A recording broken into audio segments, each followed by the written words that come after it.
Yudhisthira, the eldest of the five Pandava brothers, the good guys, had just become emperor of the entire world. And he had received much wealth, and he had much importance and much power. And that made the eldest Kaurava brother, Duryodhana, extremely angry, extremely jealous. And he asked his father, King Dhritarashtra, what can I do to obtain such prosperity as Yudhisthira has? And his father said, so that can be done by virtuous behavior. He said, through virtuous behavior, you can conquer the three worlds. Nothing is impossible for those of virtuous behavior. And Duryodhana asked, well, how can I acquire virtuous behavior? And Dhritarashtra said, I will tell you a story. An ancient story of the Lord Indra and Prahlad. Now, Lord Indra was the chief of the Devas, the demigods, and he was in charge of ruling the three worlds, okay, the physical, astral, and causal universes. Prahlad was an Ashura, a demon, but he didn't behave like a demon. He was a paragon of right behavior. And through that, he acquired such merit that he was able to snatch from Lord Indra the rulership of the three worlds. Well, this was very, very disconcerting for Indra. He was very, very depressed. So he went to Vrihaspathi, the guru of the gods, and asked him, what's the source of happiness? Vrihaspathi said, knowledge of the route to liberation is the source of happiness. And Indra said, is there nothing higher than that? And Vrihaspathi said, well, yes, there is. You should go to the Bhrigu, the sage Bhrigu, and ask him to tell you about it. So Indra went to Bhrigu and said, is there something higher than the knowledge that leads to liberation? And Bhrigu said, yes, there is, but you should ask Prahlad about it. He has better knowledge of it. Well, Indra was delighted. He smiled, a big smile, and transformed himself into a Brahmin. And he went to Prahlad, and he said, oh, king, please tell me, what is the source of happiness? And Prahlad said, I have no time to talk with you. I am busy ruling the three worlds. And the Brahmin said, I understand, O king, but if sometime you feel that you would be willing to tell me the secret of happiness, I would be most grateful. Prahlad said, nothing. But the Brahmin stayed around, and he served Prahlad constantly. He behaved toward him like a guru would toward his disciple. He kept asking, how is it, O king, that you came to be the ruler of the three universes? He got no response for a long, long time. But finally, one day when he asked that question, Prahlad was willing to respond. He said, I have gained this sovereignty through my behavior. I always follow the teachings of the Brahmins. They help me never to do anything that is unrighteous. I've conquered anger. I'm self-restrained. My senses are all under control. I am a righteous soul. And I live among my people like the moon among the stars. And he said, I'm very pleased with you, O Brahmin, for the service you have rendered to me, and I wish to grant you a boon. What boon will you have? Indra said, I ask that I be able to acquire your behavior. Prahlad shuddered with fear, for surely anyone who would request a boon, an extraordinary boon like that, would not have an ordinary motive behind his request. He wondered what would come next, but he had said he would grant the boon, so he had to go through with it. He said, "So be it. I grant you the boon of my behavior."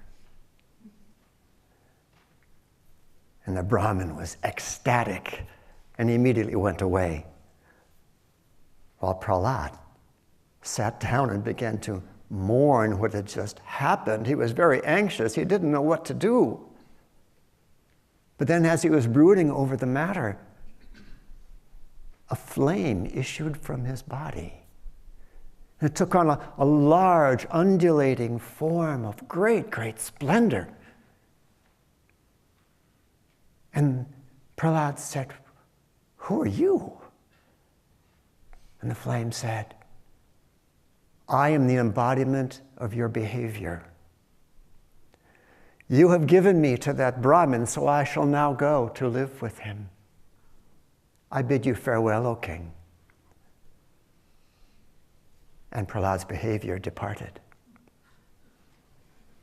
Soon another flame issued from the body of Prahlad, and it took on a similar form, just glowing with beautiful light. And Prahlad said, "Who are you?"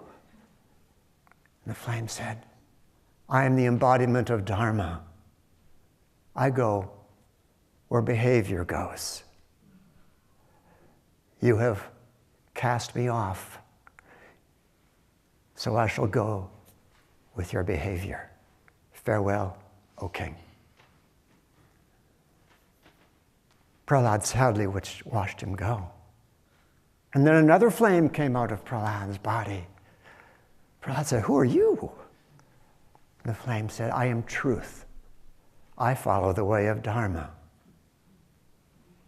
And truth departed.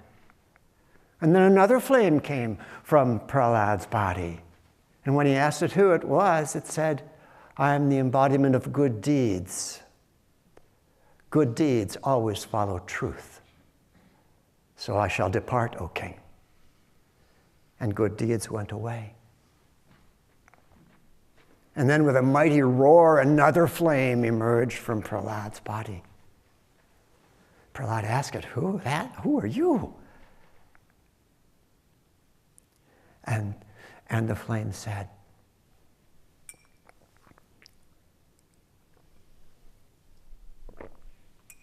"I am strength. I go where good deeds go. Farewell, O king." And strength went away. And then one more time, a flame issued from Prahlad's body, a beautiful goddess. And Prahlad asked, "Who are you?" And the goddess said, "I am the embodiment of prosperity. You have cast me off, O king, so I must follow the way of strength." Prahlad said, "Oh dear, you are the highest of all. You are the embodiment of truth itself. Tell me, who was that Brahmin?" And she said, "That Brahmin was Indra. Indra had seen that your behavior had given you prosperity, that you might be the ruler of the three worlds. So he arranged to be able to rob you of your behavior. Now I shall go away as well." And finished in this story, Dhritarashtra said to Duryodhana, "So you see, my son, if you wish to have prosperity, it all depends on your behavior. You must never hurt anyone by thought, word, or deed.